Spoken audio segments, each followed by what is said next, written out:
Olá, amigões, meu nome é Anderson, mas você pode me chamar de Neno, e você está no Games on the Table, e essa é a segunda parte do vídeo do jogo de tabuleiro Amun-Re, do Rener Knizia. Se você não viu a primeira parte, você assista para você entender como chegamos até aqui, né? Ou seja, aquilo deu nisso. Vamos lá, agora a gente vai para a fase número 3, tá bom? Só utilizando aqui o cartãozinho, né? Que é um cartão de ajuda para o jogador, né? Fase número 1, você coloca as suas cartas de províncias que você sorteou. Fase número 2 é o leilão, onde você vai adquirir as províncias disponíveis. E a fase número 3 são a fase das ações, onde você vai efetivamente comprar e usar cartas de poder. Você vai também comprar fazendeiros e você vai comprar tijolos para fazer as pirâmides. Então, como eu havia explicado já, a quantidade máxima de cartas que cada jogador pode comprar é o símbolo, a quantidade, né, que está expressa no símbolo de uma das suas províncias que tenha a maior quantidade de cartas impressas. No caso do verde, ele pode comprar 2, do branco pode comprar 1 e do vermelho pode comprar 1. Então a gente vai fazer um turno do jogador branco. O que ele vai fazer, né?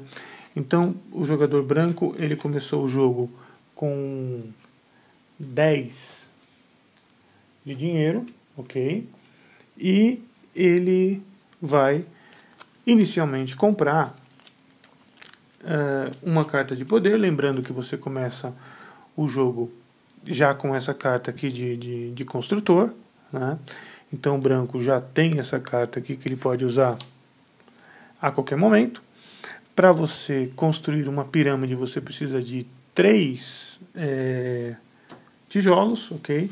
Mas com essa carta ele pode construir a pirâmide com apenas 2 tijolos. Tudo bem? E o jogador branco, aqui na Amarna, ele tem 1, 2, 3, 4 espaços para fazendeiro.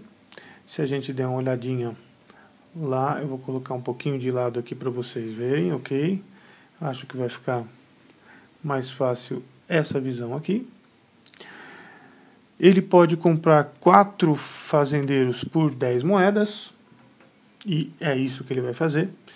Então ele vai pegar 10 moedas e vai comprar 4 fazendeiros e vai colocar os fazendeiros na sua província, ok? Então vamos lá. Você pode encaixar aqui 4 fazendeiros. Ele vai gastar mais uma moeda para adquirir uma carta de poder. Então, uma moedinha, ele vai lá no monte de cartas de poder, ele vai sacar aqui uma carta de poder. Opa, muito bom! Essa carta de poder aqui ele já pode utilizar, né? Essa carta de poder ela dá um bônus de um fazendeiro gratuito, né? Você pode colocar o fazendeiro em qualquer província sem nenhum custo. Ela não ocupa o espaço de um fazendeiro e é colocado no campo vazio. Então você pode, na verdade o correto seria, e o recomendado é sempre você comprar a carta antes, ok? E vai gastar essa carta aqui para colocar mais um fazendeiro ali. E agora ele vai comprar 2 tijolos. 2 tijolos vai custar 3 moedas. Ele vai pegar essas 3 moedas e vai gastar 3 moedas. Então ele fez um alto investimento, eu não sei se vale a pena ou não. E colocou 2 tijolos ali na sua província. E ele já tem dentre as suas cartas, ele já tem aquela carta de construtor, lembra? Na verdade, uma pirâmide custa 3 tijolos, mas ele tem essa carta de poder. Com 2 tijolos ele já pode construir uma pirâmide. Então ele vai descartar essa carta aqui. E, simples assim, vai colocar uma pirâmide que vai lhe render pontos na fase 6 de pontuação no meio e no final do jogo. Okay? E aí acaba a vez do jogador branco. Agora a gente vai para os outros jogadores aqui. Vamos imaginar que fosse a vez do jogador vermelho. Ele pode comprar apenas uma carta de poder. Vai gastar uma moedinha para isso. E vai comprar uma carta de poder. Opa! Veio um fazendeiro extra. Lembrando que Berenice não tem marcadores de fazendeiro, mas com essa carta ele pode colocar um fazendeiro em jogo. E vai colocar um fazendeiro aqui em Berenice, mesmo sem o marcador, né, que é o benefício da carta de poder dele. E ele pode comprar tijolos. Sobrou uma baita de uma grana para ele, porque ele só gastou um com a carta de poder. Ele tem também a carta de construtor, que ele ganhou no começo do jogo. E vamos virar um pouquinho aqui para ficar mais fácil para vocês verem. Ele quer comprar 5 tijolos. Ele gastaria 15 moedas, né? E é isso que ele vai fazer. Das suas 18 ele vai pegar 15. E ele vai comprar 5 tijolos, que é muita coisa, né? A galera tá gastando muito aqui. Vamos ver como é que vai ficar. 5 tijolos. Ok? E ele vai gastar a carta do construtor, transformar 2 tijolos em uma pirâmide. E a conversão simples dos tijolos em pirâmide diz que 3 tijolos equivalem a uma pirâmide. Ele já vai fazer a troca aqui. 3 tijolos, uma pirâmide. E como tem 2 pirâmides, você pode trocar por esse marcador aqui de 2 pirâmides. Nós temos 2 pirâmides aí em Berenice e acabou o turno do jogador vermelho. O jogador verde, ele pode comprar até 2 cartas, então ele vai comprar 2 cartas. Ele já tem essa daqui. Ele vai comprar essas 2. Vamos ver o que vai sair. Opa, saíram 2 cartas de objetivo. Eu vou falar sobre essa aqui e essa aqui eu vou deixar para depois. Ok? Essa carta aqui é o seguinte.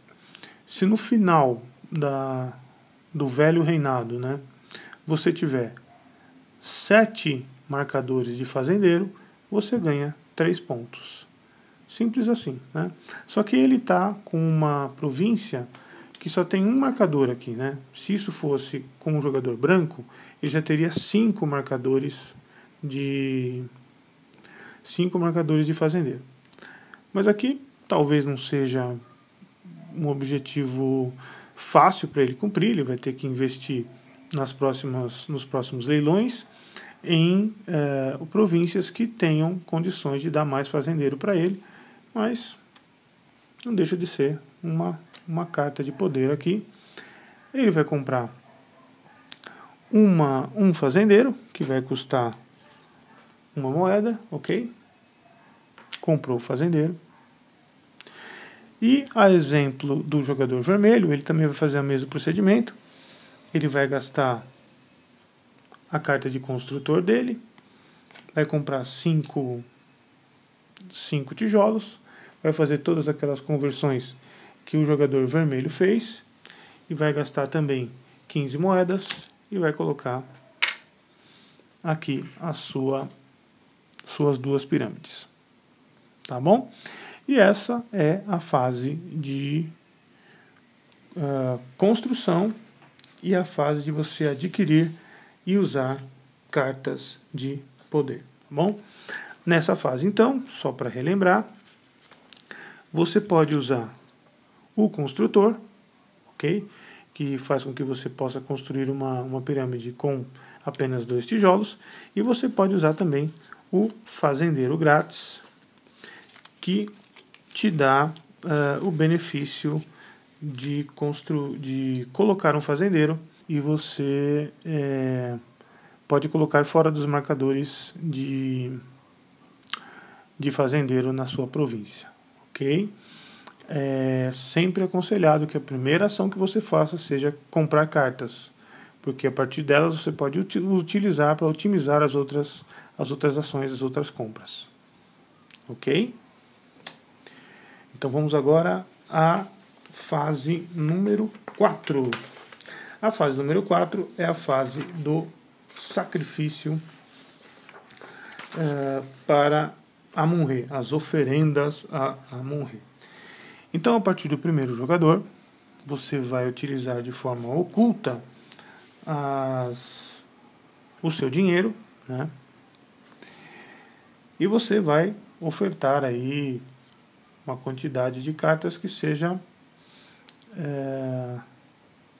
interessante dentro da sua estratégia. O que é interessante dentro da sua estratégia? O jogador verde, ele tem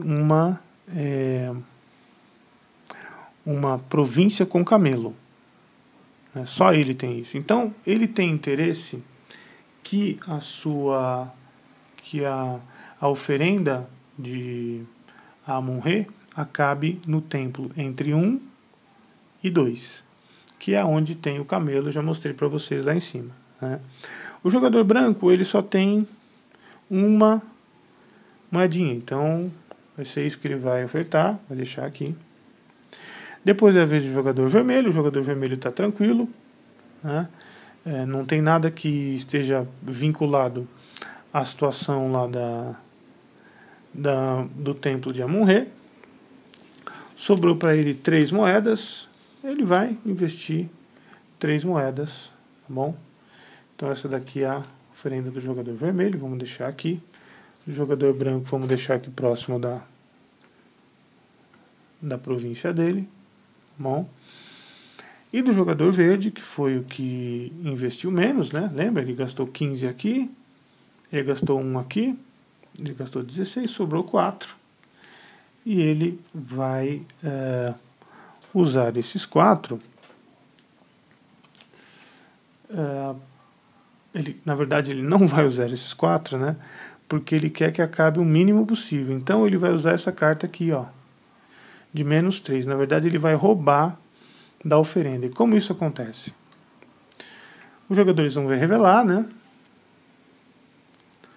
Esse aqui acabou com 3. Esse aqui acabou com 1.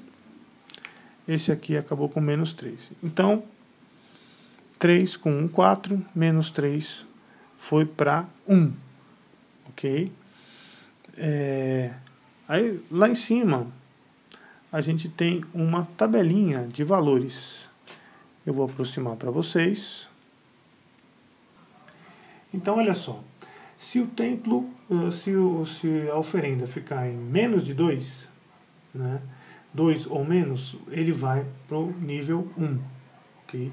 Então, nesse caso aqui, o templo de Amun-Re, ele vai aqui para o nível 1.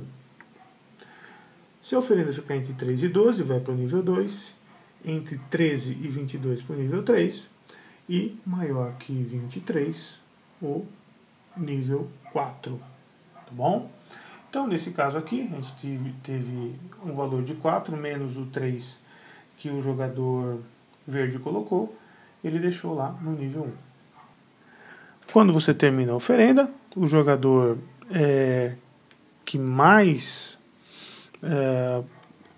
contribuiu, né, foi o jogador vermelho. Ele deu 3, ele vai pagar 3, ok.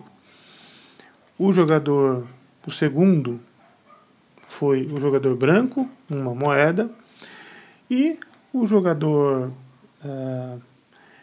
verde, ele ofereceu menos 3, ou seja, ele roubou, ele colocou a mão lá na sacolinha do deus egípcio. E ele vai ganhar 3 moedas, ou seja, ele roubou do sacrifício lá. E ele leva 3 moedas, ok? O jogador vermelho, como foi o que mais contribuiu, com 3 moedas, ele vai ganhar 3 recompensas do deus egípcio Amon-Rê. E ele vai escolher quais são. Entre elas, tijolos, fazendeiros e cartas de poder. Então, vamos supor que ele escolha uma carta de poder, tá bom? Se ele escolher um fazendeiro, ele tem que colocar esse fazendeiro num espaço específico para fazendeiro. Como ele não tem isso aqui na Berenice, então ele não vai poder escolher o fazendeiro. Ele vai escolher 2 tijolos e vai deixar esses 2 tijolos aqui, já esperando que numa próxima compra, ou nessa compra, quem sabe ele ganhe a carta de construtor. Não foi a carta de construtor, foi uma carta de objetivo, mas ele espera poder comprar mais cartas e poder colocar uma outra pirâmide aqui que vai dar pontos nos momentos de pontuação do jogo, no meio e no final do jogo, ok? Esse jogador aqui foi o segunda melhor oferta, então oferenda, então ele vai ganhar também uma recompensa de 2 benefícios aí, e ele vai escolher. Ele não pode também comprar fazendeiras, porque já tem ganhar fazendeiras, porque ele já tem um máximo aqui. Ele vai escolher uma carta, um outro objetivo que eu vou explicar para vocês depois, e ele vai escolher também um tijolinho para deixar aqui. Ele poderia também escolher 2 tijolos, ele poderia também escolher 2 cartas, tá bom? Não tem problema nenhum quanto a isso, ok? Vou deixar o tijolinho lá dele. Na fase da oferenda, você pode utilizar também uma carta de poder, que é essa carta aqui, ó. E com essa carta você pode aumentar a oferenda em mais 3 ou diminuir a oferenda em menos 3 ouros, tá bom?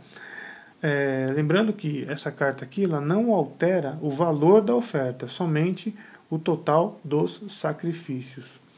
O que isso é a carta de alteração nos sacrifícios, né? O que isso quer dizer? Que você, para efeito de saber qual o jogador que foi aquele que mais contribuiu, ou aquele que foi o primeiro, segundo, terceiro a mais contribuir, e essa carta não interfere. Mas ela vai interferir sim, caso você tenha uma situação de limite entre um valor de templo e outro. Vamos supor que você está em 2 e você põe essa carta de mais 3, ele vai para 5 e vem para cá. Se você tiver em 12, em 10 e você põe essa carta de alteração no sacrifício, esse intervalo do nível 2 é entre 3 e 12, vou trazer um pouquinho mais para cá para a gente facilitar um pouquinho, né? É entre 3 e 12, então você está em 10, vamos supor que o sacrifício é com 10, você põe essa carta aqui, ele vai para 13 e vem para cá. Da mesma forma, se você falar que você está em 13, né? O sacrifício foi de 13, e você coloca essa carta indicando menos 3, o sacrifício vem para 10 e você volta aqui para o camelo. Se você tem uma província de camelo, você vai pontuar, né? Assim que funciona a estratégia nesse caso. E assim você acaba a parte da oferenda a Amon-Rê. A gente vai agora para a quinta fase, que é a fase da colheita e da renda adicional. Então a gente vai observar as províncias e vamos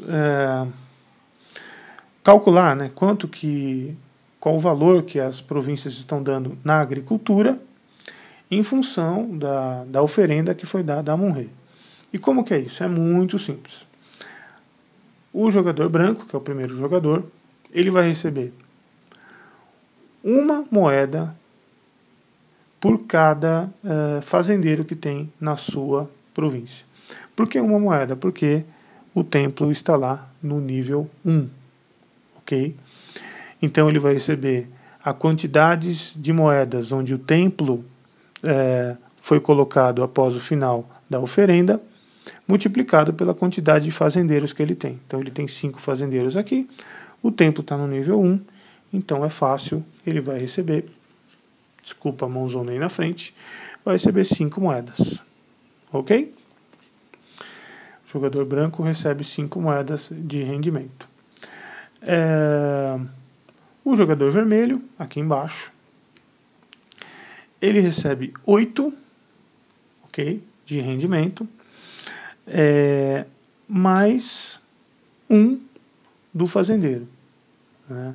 Lembrando que esse 8 aqui não tem camelo, então em qualquer situação ele vai receber 8 de rendimento, mais 1 do camelo, ok? Ele vai receber 9 moedinhas. Jogador vermelho. E o jogador verde, ele só recebe 7 moedas se o camelo estiver na posição 1 ou 2 das oferendas, que é a posição onde os camelos estão indicados lá no templo, e está na posição 1, então ele recebe 7 moedinhas, mais uma moeda do fazendeiro, né? Ele vai receber 8 moedinhas, e essa foi o rendimento das províncias de cada jogador. Ok? Nessa fase, existem algumas cartas que você pode usar. Você pode usar essa carta aqui de ouro, né? Onde o jogador usa essa carta em uma província e escolhe uma das suas províncias, né? No começo do jogo você só tem uma. Em vez de o jogador receber a renda normal que você vai ter nessa província, você recebe um valor 5, um valor fixo de 8 ouros. Okay? Se alguém tivesse essa carta nesse momento, por exemplo, se o... Deixa eu ver alguém aqui que recebeu menos de 8. Ninguém recebeu menos de 8, né? Aqui, ó.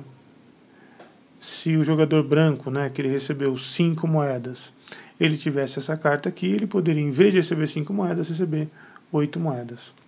Uma outra situação que seria muito rentável para o jogador branco também é ele usar essa carta do aumento nas colheitas, né? Quando você joga essa carta em uma província, a colheita nessa província irá fornecer 1 ouro extra para cada fazendeiro ali presente. Então cada fazendeiro está rendendo 1, né, porque a recompensa do templo está no nível 1. Né? Com essa carta aqui, se o jogador jogar essa carta nesse momento, vai render 2, então em vez de ganhar 5, o jogador vai ganhar 10 moedas de ouro, o que é muito bom, ganhar o dobro. Bom? E assim a gente acaba toda a fase da colheita e renda adicional. Ok?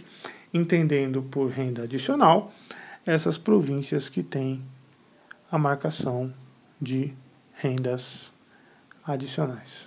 Depois que todos os jogadores receberam as suas rendas, você volta para a primeira fase de novo. A fase da escolha, né, do sorteio das províncias. Então você vai ao deck de províncias e você vai sortear 3 províncias novas, ok?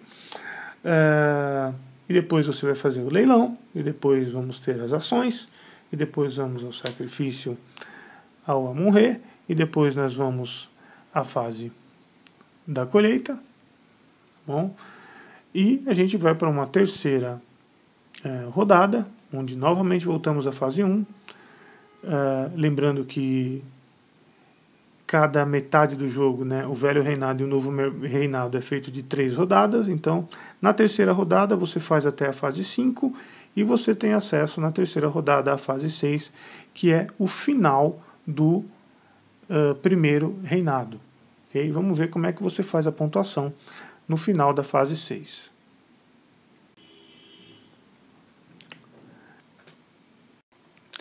Então vamos lá, um exemplo aí de final de rodada, né? De final de rodada não, de final da terceira rodada, onde a gente tem o final do velho reinado e o início, na próxima rodada, do novo reinado. Vamos fazer uma simulação de pontuação aqui, né? E para isso a gente vai usar aqui a nossa colinha, tá bom? Tentar colocar ela aqui, isso aqui ao lado, tá bom? A primeira coisa que a gente vai contar são as pirâmides. Cada pirâmide vai dar 1 ponto. Vamos começar pelo branco. O branco tem essa província aqui, que ele adquiriu depois, né? De Butô, que tem 0 pirâmides. Nós temos essa província aqui, Edifu, tem 2 pirâmides. Ele vai ganhar 2 pontos. 2 pontos. E tem essa outra pirâmide aqui, em Amarna, 3 pontos. O jogador vermelho tem 2 pirâmides aqui, tem mais 3 pirâmides aqui, são 5, e tem mais 2 pirâmides aqui, são 7 pontos. Deixa eu rodar aqui só para ficar mais fácil, tá bom? Colocar aqui no 7, tá atrás do templo aqui, ó, tá bom? Então, deixar aqui assim para vocês verem. 7 pontos. E o jogador verde, por fim, tem 2, 3, 4 pontos. A gente vai, da mesma forma, trazer o jogador verde até o 4 pontos. A próxima condição de pontuação é o set, né, de pirâmides. O que é o set de pirâmides? Uma pirâmide em cada província sua vai te dar 3 pontos, ok? Aqui, ó. Uma pirâmide em cada província vai te dar 3 pontos. Vamos começar pelo branco. Ele não ganha porque ele não tem pirâmide aqui em Butô. O jogador vermelho, ele tem 2 sets de pirâmides. Vamos lá, vou colocar assim. Ele tem 2 aqui, ele tem 2 aqui e ele tem 2 aqui. Ele vai ganhar 6 pontos. Ele tem uma pirâmide aqui sobrando em Árvore, só que não completa a quantidade de uma em cada província. Essa aqui não vai ganhar nada, mas 6 pontos estão garantidos para o jogador vermelho. 1, 2, 3, 4, 5, 6, 13 pontos. A gente tem agora o jogador verde, e ele tem 2 aqui, uma aqui, vai dar um set de pirâmides. Ele vai fazer 3 pontos, ok? Vamos lá, o jogador verde, 1, 2, 3 pontos. Agora o jogador verde está com 7 pontos. Uma outra condição que a gente tem na fase de pontuação é a província que tiver o maior número de pirâmides ganha 5 pontos. Isso a gente vai contar do lado leste do Nilo e também do lado oeste do Nilo. Vamos começar aqui pelo lado oeste do Nilo. Nós temos 2 províncias, na verdade 3 províncias, que estão empatadas com 2 pirâmides. No caso de empate, você soma a quantidade de tijolos. Se persistir o empate, os dois ganham a pontuação. Então o jogador vermelho ganha 5 pontos, ele está no 13, ele vai para o 18, tá bom?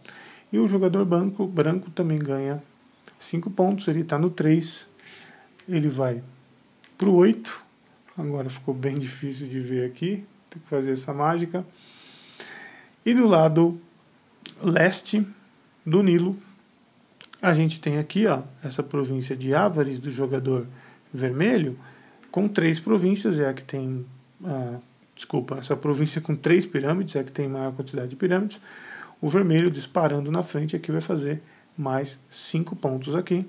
Ele está em 18, 1, 2, 3, 4, 5, já está com 23 pontos o jogador vermelho. Vamos continuar aqui com o nosso scoring. E a gente tem os templos de Damanhur, Edfu e Amarna. Damanhur não entrou no jogo ainda, é lá em cima, ok? Amarna, a gente tem aqui, ó, o templo do branco é Amarna. Então ele vai ganhar a quantidade de pontos que está mostrando o marcador de templo de Amun-Re. 3, ele vai ganhar 3 pontos. 1, 2, 3. Ou a quantidade de pontos que mostra o templo, multiplicado pela quantidade de templos que mostra na província, no caso 1 vezes 3. Bom? E também temos Edfu, aqui embaixo, também é do branco. O branco vai marcar mais 3 pontos. Então, 12, 13, 14 pontos. O branco reagindo aí. Uma outra questão que a gente tem também são os bônus pelas cartas de poder, ok? Então vamos dar uma olhadinha aqui. O branco, ele tinha essas duas cartas aqui, ó. Então vamos tentar descobrir como é que você faz a pontuação desses mini objetivos, né? Esse daqui é o bônus pela proximidade do Nilo. Se as 3 províncias que você controla estiverem todas nos bancos do Nilo, ou seja, as margens do Nilo, né, você recebe 3 pontos. Se estiver longe das margens do Nilo, você também recebe 3 pontos de vitória. Então, tudo tem que estar perto ou tudo tem que estar longe. O branco, ele satisfaz essa condição. Ele tem Edfu, ele tem Butô e ele tem Amarna. Todas estão nas margens do Nilo, então ele vai ganhar 3 pontinhos. Mais 1, 2, 3 pontinhos para o branco, ok? Tá chegando o branco aqui, e ele também comprou durante o jogo essa carta aqui, que diz que você vai ganhar pontos se todas as suas províncias estiverem todas do lado leste ou todas do lado oeste do Nilo. E o branco não consegue satisfazer essa condição, porque ele tem Edfu e Butô do lado oeste, ele tem Amarna aqui do lado leste do Nilo, então ele não ganhou esses 3 pontos. Bom? Existe outra carta de pontuação também, que é a carta de bônus de cartas especiais, que ela mostra a quantidade de 7 cartas. Se você tiver a quantidade de 7 cartas nas suas províncias, você consegue esse bônus aqui. E esse bônus estava com o jogador vermelho, ok? Vamos ver se o jogador vermelho consegue satisfazer isso. Ele tem aqui um marcador de carta. Ele tem lá do outro lado aqui, ó, 2, 3, 4, 5. E ele tem aqui em cima, com Avaris, o marcador de 1. Então, não conseguiu. Ficaram 6 marcadores. Ele precisava de 7. Okay? Por 1, ele não conseguiu. A gente tem também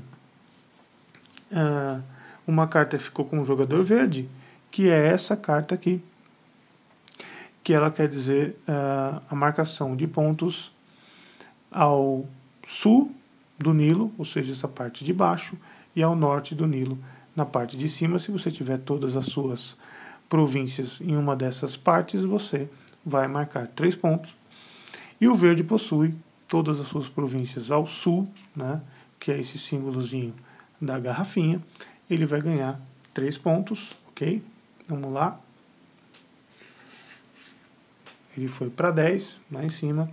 E o jogador verde também tem essa carta de bônus extra aqui por fazendeiros, que mostra se você tiver 9 fazendeiros nas suas províncias, você ganha 3 pontos de bônus. E o jogador verde tem, em Tebes ele tem 1, 2, 3, 4, em Abu ele tem 3, já são 7, e em Savu ele tem 8, 9. Então o jogador verde vai ganhar mais 3 pontos. 1, 2, 3 pontos. E essa é a fase de pontuação no meio do jogo, a fase do Velho Mundo, ok? Do Velho reinado. Para começar o novo reinado, você vai tirar todos os marcadores de fazendeiros das suas províncias. Você vai tirar também todos os seus marcadores de províncias, ou seja, essas províncias não serão mais suas no novo reinado, ou serão, se você novamente adquiri-las. As pirâmides e os tijolos, eles não são retirados, ou seja, agora as províncias têm um novo valor, né, quando elas forem concorrerem aos novos leilões do novo reinado. E você pode adquirir províncias que já têm pirâmides e tijolos construídos e comprados por outros jogadores, ou efetivamente recomprar, né, através do leilão, províncias em que você investiu, tá bom? Mas os outros jogadores também poderão comprá-las, né? Uma coisa muito importante nessa parte do jogo entre o velho reinado e o novo reinado são as cartas de províncias que você não utilizou, elas saem do jogo, não serão mais utilizadas. E você vai pegar as cartas de província que foram sorteadas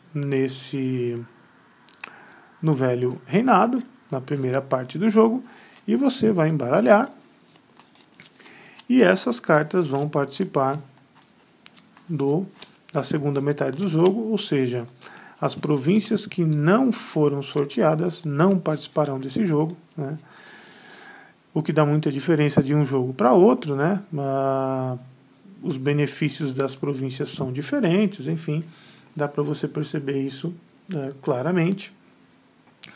E você vai sortear essas províncias para a primeira fase do novo reinado. Só para a gente dar uma olhada aqui. Agora, Abu. Aqui. Quem mais? Tebes. Aqui. E Tebes, ela já vem com um bônus de 2 cartas, né? Não vamos esquecer dos bônus do lado dos nomes aqui. E, por fim, a gente tem Butô, que também vem com uma carta de poder. Vou colocar a carta fechada aqui. E essas são as novas 3 províncias do leilão da primeira rodada do novo reinado, ok? Com a diferença que agora Abu já tem uma pirâmide, Tebes já tem uma pirâmide, tá bom? E Butô não havia uma pirâmide, se não me recordo era do jogador branco, que não construiu nenhuma pirâmide lá, ela ficou vazia, tem uma carta lá de poder, né? E tem um potencial de fazendeiros aqui muito bacana. Você vai participar agora do leilão e vai começar novamente 3 rodadas, até chegar na última rodada, em que será feito novamente o scoring, com um detalhe: no final do jogo, e apenas no final do jogo, o jogador com mais moedas, o segundo jogador com mais moedas e o terceiro jogador com mais moedas vai ganhar respectivamente 6 pontos, 4 pontos e 2 pontos. Os demais jogadores não ganham nada, ok? E termina o jogo, aquele jogador que tiver mais pontos é o jogador vencedor, ok? E esse daqui é o Amun-Re. Não sei se deu para perceber na explicação, mas é um jogão em todos os aspectos. Para mim, um dos melhores do Knizia, junto com Tigres e Eufrates. É um jogo para 3 a 5 jogadores. Eu devia ter falado no começo, mas nunca é tarde, né? A recomendação da caixa é 12 anos e um tempo aí de 90 minutinhos. E a boa notícia é que, se não me engano, o jogo foi anunciado pela Conclave. Vai trazer esse jogo para o Brasil. Tem pouquíssimo texto, né? Na verdade, além do manual, você só tem essa carta de ajuda, né? que vai ser traduzida, e as outras cartas, o outro material do jogo é totalmente iconográfico. Recomendo muito que você compre esse jogo. Na verdade, aí essa sequência aí dos 3 ou 4 jogos aí, ou 4 ou 5 jogos que serão resenhados em sequência agora aqui em 2016, são jogos que realmente eu recomendo que você tenha. Já estou adiantando até, fazendo um spoiler aí do que vem pela frente. Ok? Meu nome é Anderson, mas você sabe que pode me chamar de Neno. Você está no Games on the Table, de boa, na lagoa, na proa da canoa. Um abraço.